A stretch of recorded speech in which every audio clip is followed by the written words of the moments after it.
இஸ்லாத்தை பொறுத்தவரையில் குல் யா இபாதியல்லதீன அஸ்ரஃபு அலா அன்ஃபுஸிஹிம் லா தக்னது மின் ரஹ்மத்தில்லாஹ், தங்களுக்கு தாங்களே அநியாயம் செய்து கொண்ட என்னுடைய அடியார்களே, என்னிடத்தில் நீங்கள் பாவ மன்னிப்பு கேளுங்கள், உங்களை மன்னிக்க நான் தயாராக இருக்கிறேன், என்னுடைய அருளின் மீது நீங்கள் அவநம்பிக்கை கொள்ளாதீர்கள் என்று அல்லாஹ் பகிரங்கமாக பாவிகளை அழைக்கின்ற மார்க்கம் இந்த இஸ்லாம்.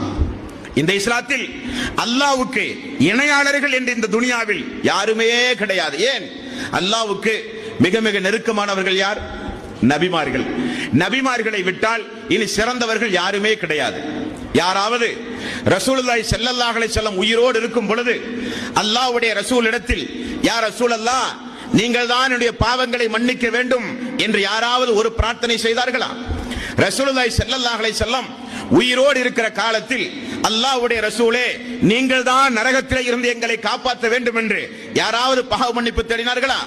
எல்லோரும் அல்லாஹ்வுடைய ரசூல் உட்பட தொழுகை முடிந்தால் ரப்பி அல்ஃபிர்லி ரப்பி அல்ஃபிர்லி, அல்லாஹ்வே எங்களுடைய பாவங்களை மன்னிப்பாயாக, அல்லாஹ்வே எங்களுடைய பாவங்களை மன்னிப்பாயாக என்று நேரடியாக அல்லாஹ்வுக்கும் அடியாருக்கும் மத்தியில் நெருக்கத்தை உண்டாக்க வந்த தூதர் தான் நபிகள் நாயகம் ஸல்லல்லாஹு அலைஹி வஸல்லம் அவர்கள்.